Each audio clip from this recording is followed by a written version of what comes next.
Is.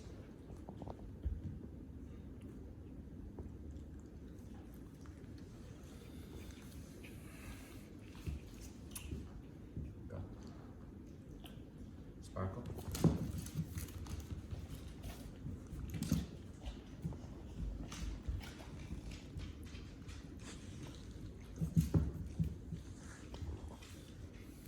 Go. Go.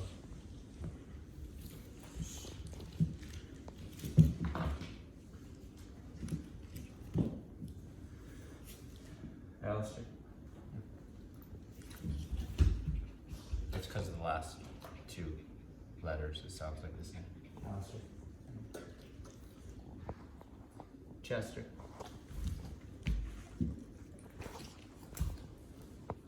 Izzy.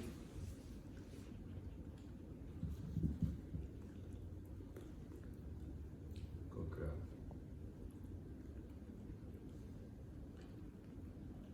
Good. Go. Sparkles.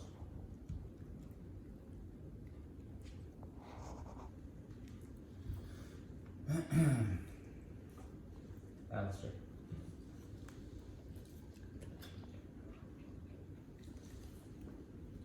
Ricketts.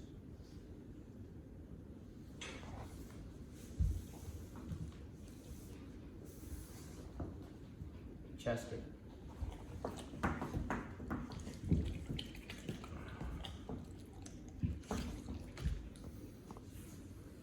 Izzy.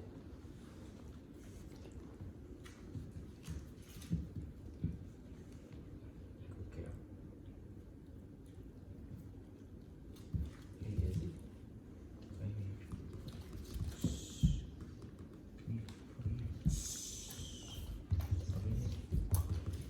Come on. Atta girl.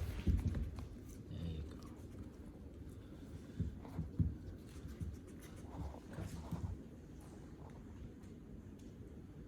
Chester.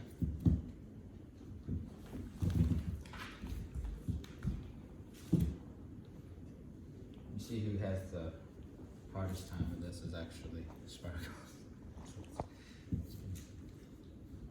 Alice. Good boy.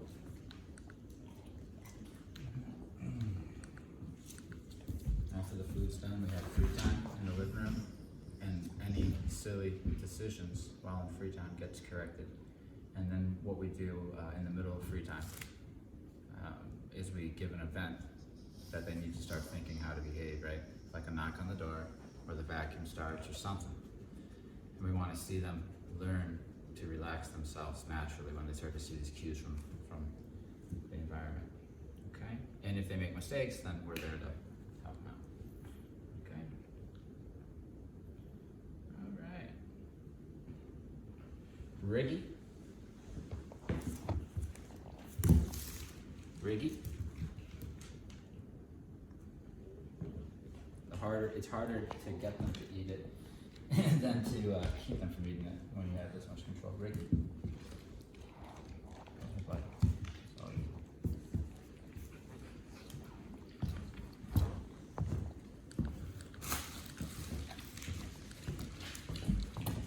All right.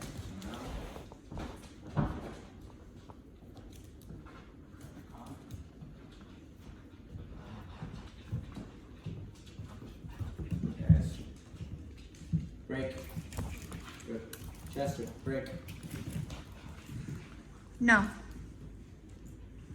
Is saying I don't want your company. So we all have to exist in this little room together, right? This is how dogs learn how to behave, but Yeah, I really didn't want him like brushing up against me. he just lay down on his own, this is huge improvements already because he treated on his free time in the house. I've seen what you would probably be experiencing, which is like the high energy and the just not knowing what to do with himself, whining, pacing, going, all that stuff. This is what we're tackling, teaching him how just to follow without, be a follower without even having to need commands from me. Look at the situation and you pick what you should be doing, and I'll let you know if it's right or wrong, and eventually you'll just start picking the right one all the time. But it's my job to let you know when it's wrong, but it's also my job to let you go and do the wrong thing so that I can tell you it's wrong. especially with a guy like this who needs to know 100% what the boundaries are, otherwise he's always gonna think about them and whine and all that stuff. So it's like, I wanna go downstairs. And it's like, okay, well, I'm gonna let you walk down the stairs, correct you, bring you back up, relax you, and then send you free again. And if you go down the stairs again, it happens, and you learn you don't go down the stairs unless I've invited you downstairs. You don't leave the room that I put you in unless you're invited to leave the room. And that's for all the dogs right now, okay? That's for all the dogs. Now, if I say, hey guys, everybody relax because something is happening that I need to take care of in the environment, like a knock on the door, or I need to do something like relax, then I'll make my sound that means everybody relax. And that relaxation, once I make that sound, which is my shush sound, when I address them, then there's a rule to that. They're not allowed to elevate in energy and movement until I say, okay, we can now, like, you're now released from that. So we use the word break to let everybody know. Okay, you can move around now, you can stretch your legs. But I'm not telling them exactly where to go. You'll see, they just end up where they end up. And if that's a problem, then I'll say, hey, you go over there, right? Very informal stuff. They need to learn. The reason why this is important is because if a dog knows how to read a human and to understand the very universal, natural ways that people use their body to talk to dogs, then they feel good. The dog feels good when you're interacting with them, regardless of the commands. The commands are it's just icing on the cake, right? Okay, but we can't use commands to replace allowing the dog to learn from the environment, right? They're training wheels, almost. And he's ready to, I think a lot of his whining and stuff is maybe not getting to be able to make enough choices and getting corrected just for making his own choice. And so that's important, we'll talk about that. But also I think that he's developing to the point where he wants more responsibility, but he can't handle more responsibility because he's not mature or experienced enough. But the thing is he could be a nice right-hand man. If he was my dog and he was my only dog, I would make him my Riggins, which means he would eventually have responsibilities of protection of the house, but the way that I tell him to do it. And there's a way, without letting the dog take control, but to be alert at appropriate times. He wants to do this. He has the ability to do this. We need to allow him to develop, okay? So we're at your house, pretend this is your living room. I didn't tell him not to go down the stairs until he went to go down the stairs. And then, this is what happened. He goes over the stairs and I said, shh, no. And he looked at me and then he went down the stairs. In that moment, I dropped every thought in my mind, and the only thought in my mind is, now I need to punish this dog. Because he understood what I said, and he decided, even after I said it, and he made eye contact with me, to still go down the stairs. So then punishment's applied, we come back up the stairs, calm the brain down, the dog submits, he knows how to do this, we've been through this. You can see him, he wants to get out of confrontation, he does something like this. Okay. And then I release him again. I make sure he knows he's free to move. And now he comes over here and he might check it out, but he knows the boundary. And then he's got to try the other two rooms, right? He's going to learn, our days are pretty similar. When we're in this living room at 9, you need to be quiet because I'm over here playing on the piano, right? As soon as I stand up and say your name and we head outside, it's a potty break. He's going to learn how to shift gears. When is it time to run around the house? Probably never. Because he prances through the house, which is it's a no-no.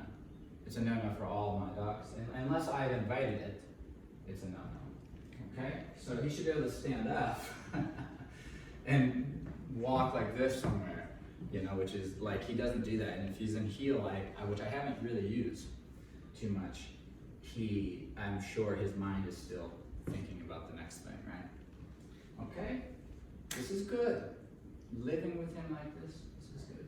These little rules. The hard part about this is I don't think it's still common knowledge, or maybe it never was.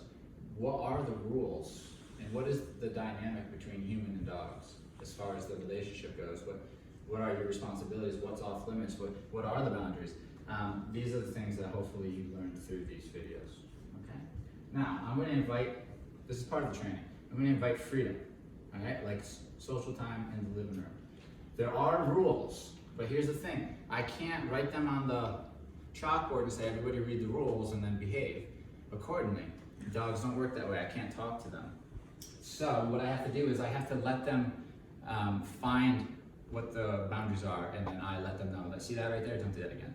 And then if they do it after I said don't do it again, punishment, right? And everybody else gets to see it. And so they stumble into what's off limits, right? And that's how it works in nature. That's just how it goes. So you almost have to think. That's what I do on a daily basis. I go to a dog like, it's just a simple way of thinking, you know? Okay? And you gotta know what they care about. They care about space, and they care about being able to get up on that couch, and who gets to go up on that couch. If this pack of dogs lived in this living room with no humans, somebody would be allowed on that couch, and the rest wouldn't be. When that dog wants that couch, he gets that couch. Why is that? Because they've had conversations about the couch before. All right? So they're going to form their own little hierarchy. With me here, I say, no, I'm in control, and by the way, you can't fight each other for dominance in the hierarchy. You're all equal. That's, if I see you trying to dominate another dog, that gets punished. So then they're all equal. The sides, Riggs. He's a little bit above, and I need him that way.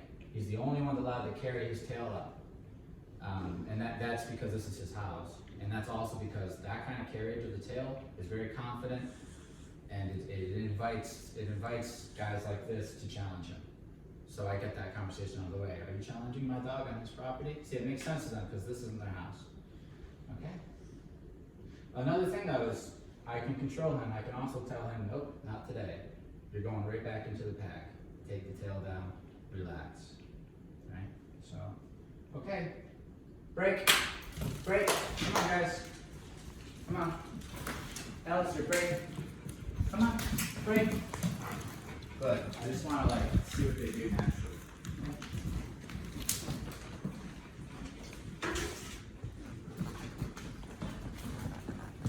Okay. Let's go into the downstairs area. I'm gonna unhook Alistair from his line. Good boy. And when we head into a new room, let's see how they all adjust together. See how quickly we can get in control.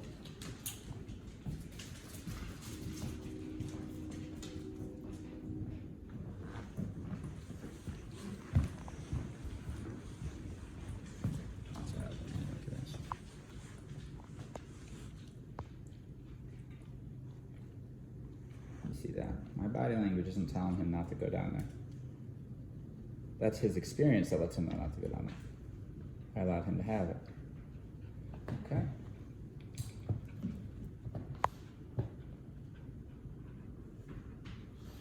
Alan, let's go. Let's go. Ready? Chester, let's go. Now watch how slow I'm walking though, you know? You can come down.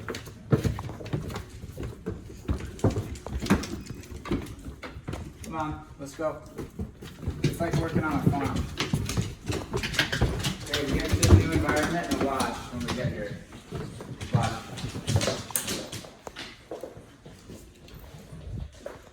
You got a big spot, there you go.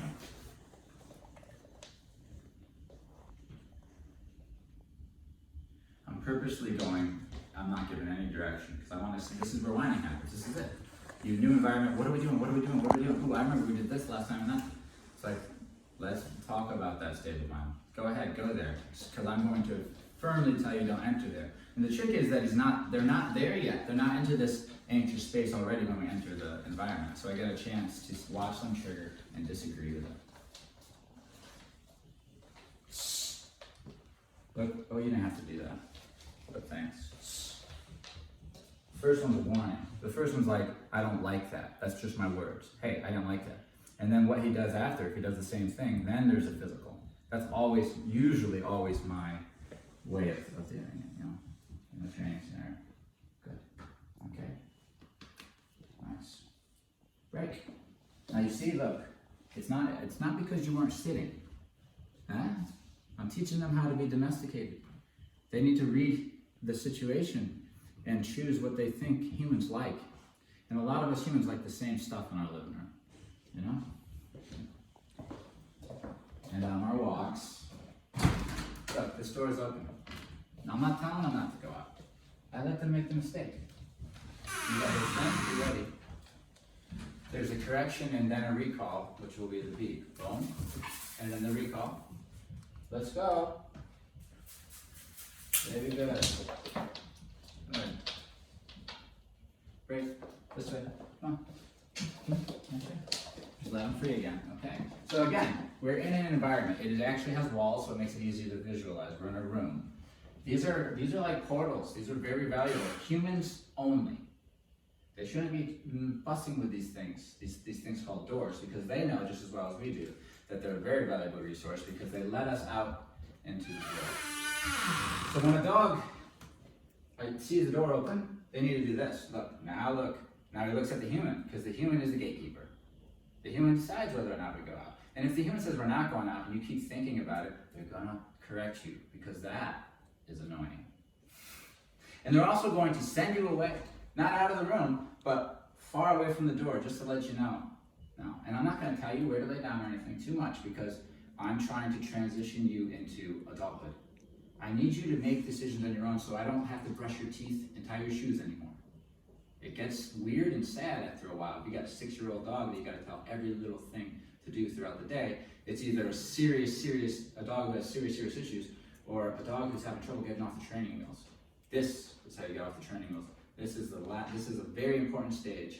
And I happen to enjoy this stage because the dogs know, Alistair is the guy I'm talking about, he knows his commands, so I don't have to worry about teaching that. So we just get to talk about specific situations and lifestyle, okay? I'm gonna move this. So look at what I have. Look at the dogs, and they know that I have access and that I control who comes and goes. They know this. That's why it is the way it is. That's why they're standing there, okay? Because we have what we call aversive control, which means we, when at any time, can make the scenario unpleasant. So if they right now everything's fine. If he makes a choice that we don't like, e-collars then comes in to make sure that that choice is remembered as something unpleasant. That's really what happens. And then the contrast is when you stand here and you look at me, then that's pleasant because I say good boy, and that's tied to positive emotions. So that's good. So this is just science. We're just doing science. That's it. And guess what, guys? Science works. Who would have thought it works? So now the option's taken away, so there's no whining, panting, or anything. The whining, panting, and stress is because it's a possible option. It's coming, baby. Christmas is tomorrow. I can't sleep. La-di-da-di-da. But it's 7 days a week, 365, all the time. Like, because it's over. Christmas is over. Going for a walk, or at least, there are associations to these events. Now, my dog. This is the interesting thing. It's how you deliver the message to the dog's head, because he loves heights, right? And I can get him loopy when I start saying certain words like chicken and food and treats, and start really messing with his mind. I can really get him into this loopy space, right? And sometimes I do that for food because it's fun, and we do tricks and stuff. But if I do that for the walk, then when he sees anything that reminds him of the walk, they kick into that state. See, dogs are simple. They don't really think after they decide how they want to react. Once they do it a few times, if it's successful, they just kind of keep going, and they go into autopilot. So now they see this leash, and they remember all the energy and all this, the whole vibe of the walk being like fucking blast, and it's a effing blast because you are making the dog feel like it's an effing blast, right? You take the leash and you say, "You want to go for a walk?